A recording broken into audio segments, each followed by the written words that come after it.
नमस्कार दोस्तों। स्वागत है हमारे channel Kabira coaching centre with AD में। दोस्तों हम लोग पढ़ रहे हैं क्लास 10th में, तैयारी कर रहे हैं यूपी बोर्ड परीक्षा 2026 की। पिछले वीडियो में हम लोगों ने प्रश्नावली 4B को कंप्लीट कर लिया था। दोस्तों जो भी क्वेश्चंस हम लोगों ने पढ़ रहे हैं सारे क्वेश्चंस एनसीईआरटी एंड डॉक्टर मनोहरे की बुक से हम लोग सॉल्व कर रहे हैं। तो पिछले वीडियो में हम लोगों ने प्रश्नावली 4B को कंप्लीट कर लिया था। प्रश्नावली 4B में कुल मिलाकर 20 क्वेश्चन दिए थे, तो सारे क्वेश्चंस को हम लोगों ने सॉल्व कर लिया था। आज की वीडियो के माध्यम से हम लोग प्रश्नावली 4C को स्टार्ट कर रहे हैं। प्रश्नावली 4C में हम लोग लघु उत्तरीय प्रश्न को सॉल्व करेंगे। लघु उत्तरीय प्रश्न में किस टाइप के क्वेश्चन को सॉल्व करेंगे? निम्नलिखित द्विघात समीकरणों को गुणनखंड विधि से हल कीजिए। जो भी द्विघात समीकरण दिए हुए हैं मेरे भाई, उन द्विघात समीकरणों को हम लोग को गुणनखंड विधि से हल करना है। ठीक है मेरे भाई, किस विधि से? गुणनखंड विधि से हम लोग को क्वेश्चन को सॉल्व करना है। तो चलिए हम लोग गुणनखंड विधि से क्वेश्चन को सॉल्व करते हैं। क्वेश्चन नंबर पहला क्या दिया हुआ है? क्वेश्चन नंबर जो पहला है दिया हुआ है x² - 6x + 5 = 0। ठीक है मेरे भाई, तो चलिए हम लोग क्वेश्चन नंबर पहले को गुणनखंड विधि से हल करते हैं। तो क्वेश्चन नंबर पहला दिया हुआ है x² - 6x + 5 = 0 दिया हुआ है, यही दिया हुआ है। तो इसको गुणनखंड विधि से हम लोग को हल करना है। तो हम लोग मतलब इस टाइप के क्वेश्चन को सॉल्व किए हैं पीछे, अध्याय तीसरे में इस टाइप के क्वेश्चन को हम लोग सॉल्व किए हैं। तो चलिए यहाँ पर मैं आप लोग को बताता हूँ। देखिए मेरे भाई, ये जो 6x दिया हुआ है, यहाँ पर हम लोग को ऐसी संख्या ऐड करना होता है, जोड़ना होता है कि 6 आ जाए। मतलब 5 प्लस अगर 1 कर देंगे तो 6 आ जाएगा। ये जो लास्ट में +5 दिया हुआ है, ये हम लोग को लास्ट वाली संख्या को देखना पड़ता है कि ऐसी कौन सी संख्या को ऐड कर दें कि जो x का गुणांक हो वो आ जाए। तो अगर हम लोग 5 + 1 कर देंगे तो 6 आ जाएगा, और x का जो 6 का गुणांक x है वो तो रहेगा ही। तो यही हम लोग को देखना पड़ता है।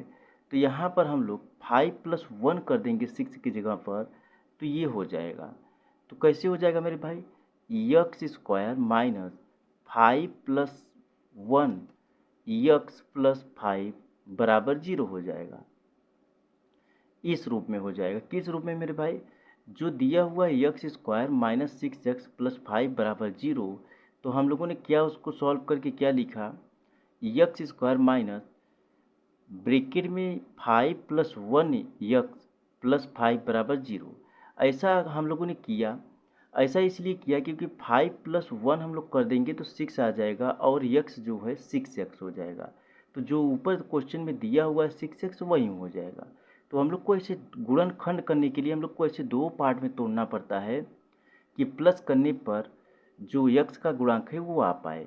तो x का गुणांक 6 है, तो 5 + 1 कर देंगे, प्लस करने पर x का गुणांक आ जाएगा 6। ठीक है मेरे भाई, चलिए इतना होने के बाद अब हम लोग आगे क्या करेंगे? यहाँ पर लिखेंगे x² - 5x, उसके बाद -5x - x + 5 = 0 हो जाएगा। क्योंकि x का मल्टीप्लाई हम लोग 5 में कर देंगे, फिर से दोबारा x का मल्टीप्लाई हम लोग 1 में कर देंगे। ठीक है मेरे भाई, तो इतना हो जाएगा। अब इतना होने के बाद आगे अब हम लोग क्या करेंगे? यहाँ पर एक चीज़ और आप लोग सोच सकते हैं कि यहाँ पर प्लस कैसे आ गया, यहाँ पर माइनस कैसे आ गया, -x कैसे आ गया, प्लस क्यों नहीं आया?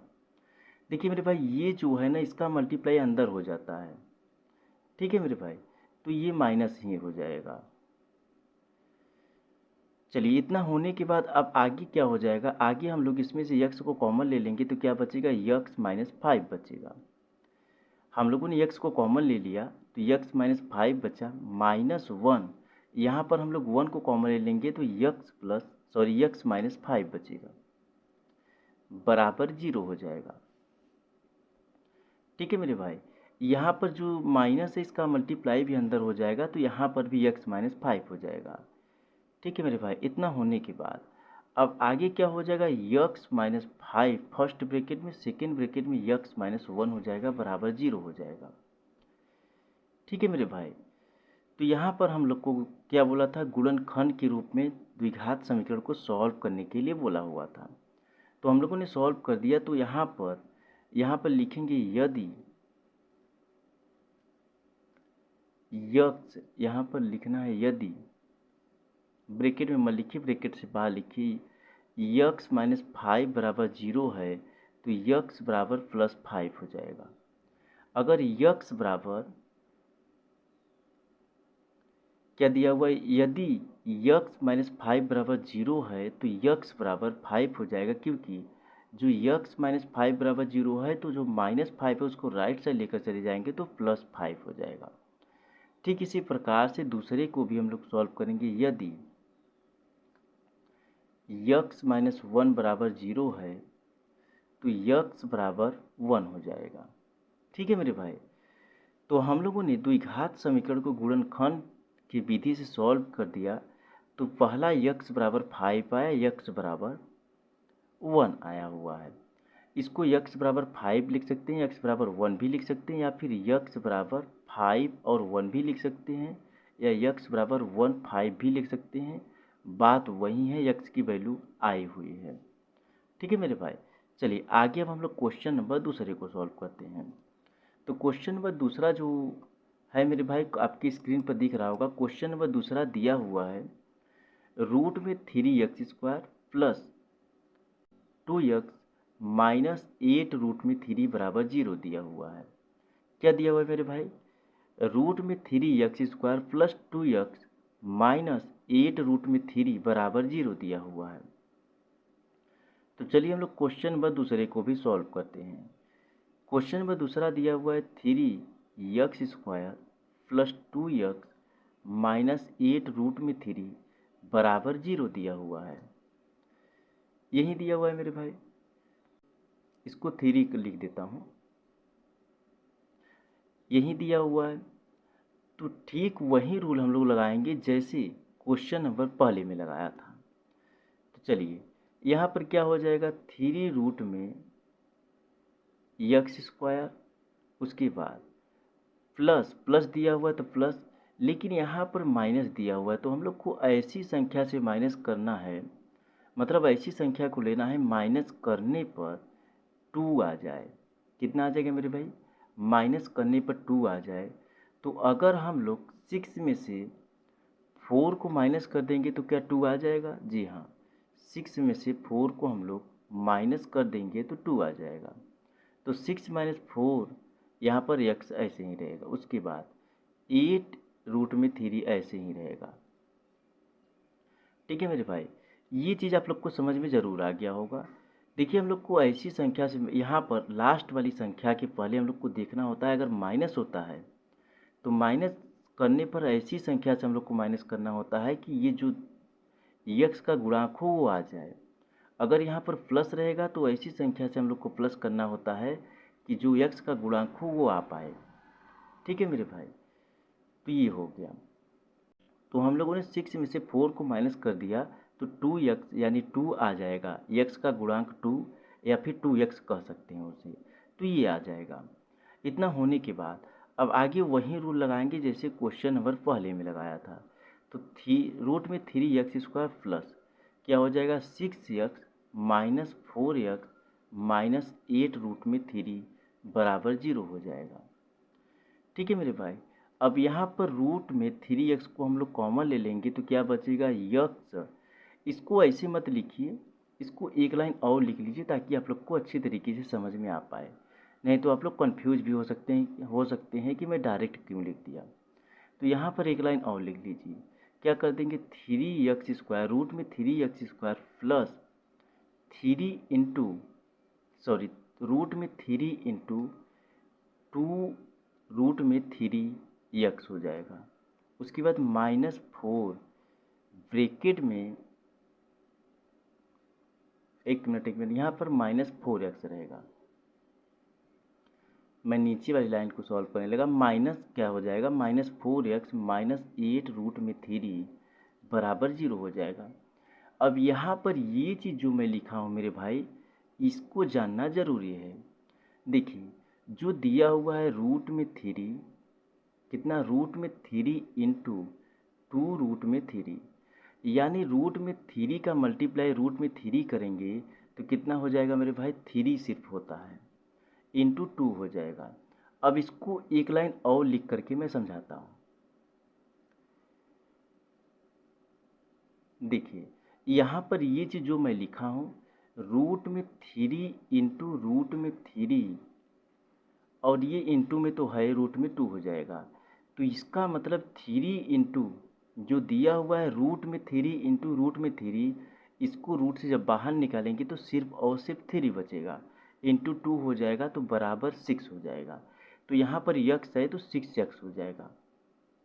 यानी ये वाला जो सिक्स एक्स है मेरे भाई, इसकी जगह पे हम लोग रूट में थ्री इंटू टू रूट में थ्री एक्स लिख सकते हैं मेरे भाई।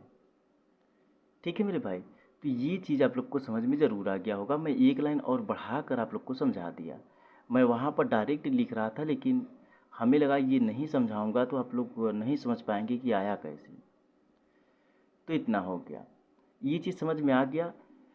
मैं एक बार फिर से बता देता हूँ, सिक्स एक्स के स्थान पे हम लोग रूट में थ्री इंटू टू रूट में थ्री एक्स लिख सकते हैं। कैसे लिख सकते हैं ये चीज़ मैं बता दिया आप लोग को, तो यहाँ पर ये समझ में आ गया होगा।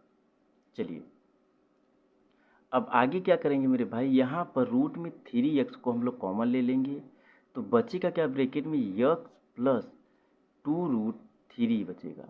कितना बचेगा मेरे भाई, अगर हम लोगों ने रूट में थ्री एक्स को कॉमन ले लिया तो ब्रैकेट में बचेगा x plus two root three, उसके बाद माइनस फोर, ब्रैकेट में x plus two root three बचेगा, बराबर जीरो हो जाएगा।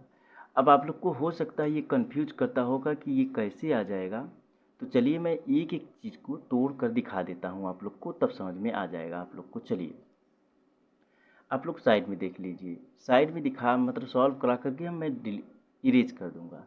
तो थ्री एक्स ब्रैकेट में x plus two root three है, तो थ्री एक्स जो रूट में थ्री एक्स है इसका हम लोग मल्टीप्लाई कर देंगे ब्रैकेट में, यानी एक्स में, इसका मल्टीप्लाई हम लोग एक्स में कर देंगे तो क्या हो जाएगा, रूट में थ्री एक्स स्क्वायर हो जाएगा।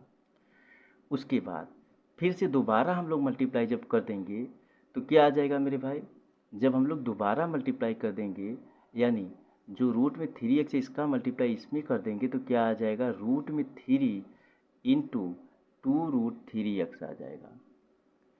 तो ये यही चीज़ आ जाएगा मेरे भाई, यही चीज़ आ जाएगा, ये यही चीज़ इतना पूरा आ जाएगा।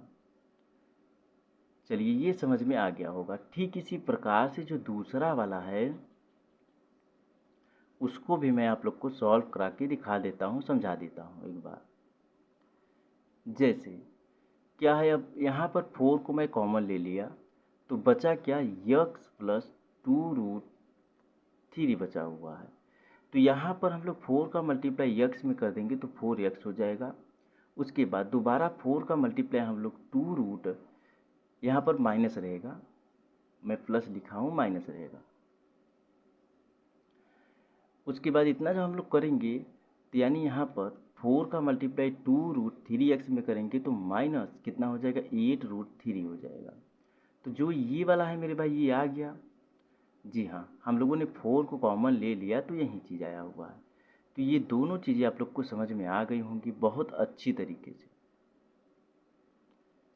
चलिए अब आगे हम लोग क्या करेंगे मेरे भाई, इतना होने के बाद आगे क्या हो जाएगा, x plus two root three first bracket में, सेकेंड ब्रैकेट में root three x minus four हो जाएगा।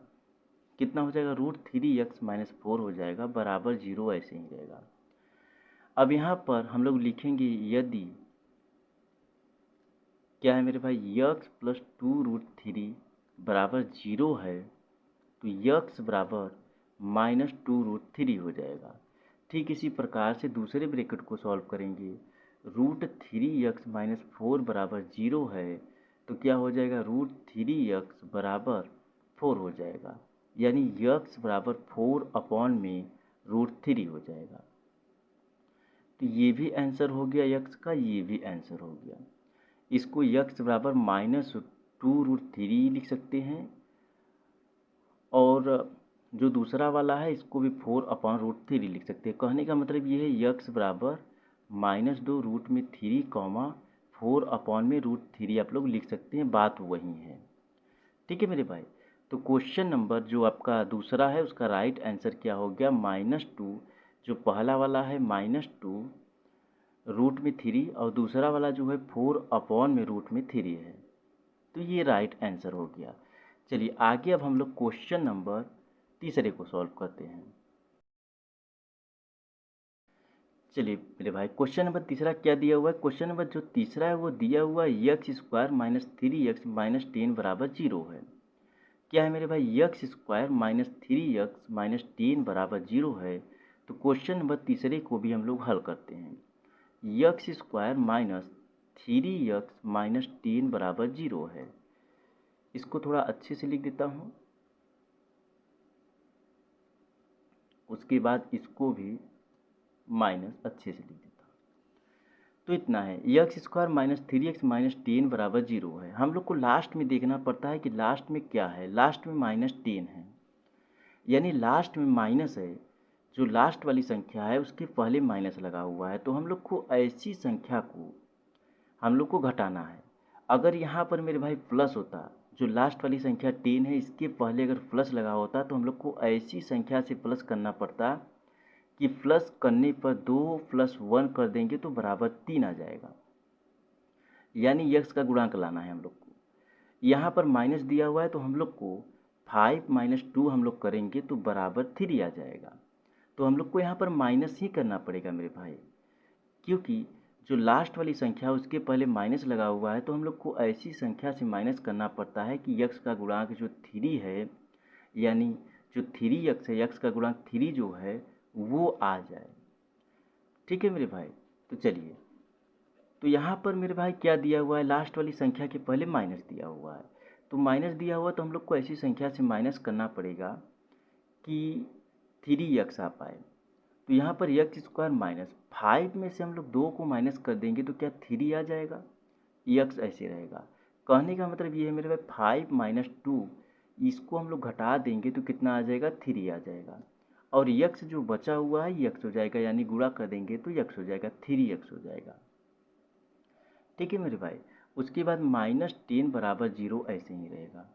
अब आगे क्या करेंगे मेरे भाई, x² माइनस ये जो दिया हुआ है, यानी 5 - 2 जो दिया हुआ है, इसका मतलब 5 का मल्टीप्लाई एक बार x में करेंगे, फिर दोबारा 2 का मल्टीप्लाई हम लोग x में कर देंगे। तो 5 का मल्टीप्लाई हम लोग x में करेंगे तो 5x हो जाएगा। उसके बाद यहाँ पर आगे +2x हो जाएगा। कितना मेरे भाई, +2x हो जाएगा, -10 बराबर 0 हो जाएगा। अब आप लोग ये भी सोच सकते हैं मेरे भाई कि यहाँ पर प्लस क्यों आ गया, माइनस क्यों नहीं आया। देखिए ये जो माइनस है मेरे भाई इसका भी मल्टीप्लाई हम लोग को अंदर करना पड़ता है, यानी माइनस का मल्टीप्लाई हम लोग माइनस में कर देंगे तो +2x हो जाएगा। ठीक है मेरे भाई। तो ये चीज़ आप लोग को समझ में आ गया होगा। हम लोग को साथ साथ माइनस प्लस का भी मल्टीप्लाई करना पड़ता है, ज़रूरी नहीं है कि संख्या का ही मल्टीप्लाई करें। अब इतना होने के बाद मेरे भाई यहाँ पर हम लोग x को कॉमन ले लेंगे तो क्या बचेगा, ब्रैकेट में x - 5 बच जाएगा, क्योंकि x का मल्टीप्लाई हम लोग x में कर देंगे तो x² हो जाएगा, x का मल्टीप्लाई हम लोग 5 में कर देंगे तो 5x हो जाएगा। ये जो है ये आ जाएगा। तो हम लोगों ने x को कॉमन ले लिया, x को कॉमन लेते ही क्या बचा हुआ है, x को हम लोगों ने कॉमन ले लिया तो ब्रैकेट में x - 5 बचा हुआ है। ठीक इसी प्रकार से दूसरे में भी हम लोग यहाँ पर दूसरे में हम लोग क्या करेंगे मेरे भाई, 2 को कॉमन ले लेंगे। 2 को कॉमन ले लेंगे तो ब्रैकेट में x - 5 बच जाएगा। कितना बचेगा मेरे भाई, x - 5 बच जाएगा। 2 को हम लोगों ने कॉमन ले लिया तो क्या बचा, x - 5 बचा ब्रैकेट में। किस तरीके से बचा, 2 का मल्टीप्लाई हम लोग x में कर देंगे तो कितना 2x हो जाएगा। 2 का मल्टीप्लाई हम लोग 5 में कर देंगे तो -10 हो जाएगा। तो ये चीज़ जो है मेरे भाई ये यही चीज़ है आपका। ठीक है। तो हम लोगों ने यहाँ पर 2 को कॉमन ले लिया तो ब्रैकेट में जो बचा हुआ है, क्या बचा हुआ है, x - 5 बचा हुआ है। देखिए ये सारी चीज़ें एक एक पार्ट को तोड़कर समझाने का मेरा उद्देश्य यही है मेरे भाई, ताकि एक एक चीज़ें आप लोग को अच्छी तरीके से समझ में आए। अभी आप लोग क्लास 10th एंड 12th में हैं तो आप लोग को बेसिक से पढ़ना बहुत ज़्यादा इंपॉर्टेंट होता है, ताकि आप लोग आगे जब कॉम्पिटिटिव एग्जाम की तैयारी करें तो वहाँ पर ये चीज़ें नहीं पढ़ाई जाएंगी, डायरेक्ट आप लोग को क्वेश्चन सॉल्व कराए जाएंगे, बेसिक चीज़ें नहीं बताई जाएंगी मेरे भाई। तो इतना होने के बाद हम लोग क्या लिखेंगे, x - 5 फर्स्ट ब्रैकेट में सेकेंड ब्रैकेट में यक्स प्लस 2 कर देंगे। ठीक है मेरे भाई, बराबर 0 हो जाएगा। अब यहाँ पर ये भी आप लोग सोच सकते हैं कि यक्स माइनस 5 फर्स्ट ब्रैकेट में है, सेकेंड ब्रैकेट में भी यक्स माइनस 5 है, तो यहाँ पर 2 बार एक्स माइनस 5 आप क्यों नहीं लिखे। तो यहाँ पर मेरे भाई यक्स माइनस 5 को एक कॉमन ले लीजिए, उसके बाद जो बचा है उसको लिख दीजिए। ये आप लोग को समझ में आ गया होगा, क्योंकि यक्स माइनस 5 यहाँ पर भी है, यक्स माइनस 5 यहाँ पर भी है, तो यक्स माइनस 5 को हम लोग कॉमन ले लेंगे। जैसे ही कॉमन ले लेंगे तो क्या बचेगा, यक्स माइनस 5 को हम लोगों ने कॉमन ले लिया तो बचा यक्स प्लस 2 बचा हुआ है। यानी फर्स्ट ब्रैकेट में यक्स माइनस 5 को हम लोगों ने कॉमन ले लिया तो सेकेंड ब्रैकेट में यक्स प्लस 2 हम लोग लिखेंगे। चलिए, इतना होने के बाद अब हम लोग लिखेंगे यदि यक्स माइनस 5 बराबर 0 है तो यक्स बराबर 5 हो जाएगा। ठीक इसी प्रकार से यदि यक्स प्लस 2 बराबर 0 है तो यक्स बराबर -2 हो जाएगा। ठीक है मेरे भाई, इसको इस तरीके से लिख सकते हैं, यक्स की वैल्यू 5 आई हुई है और -2 आई हुई है।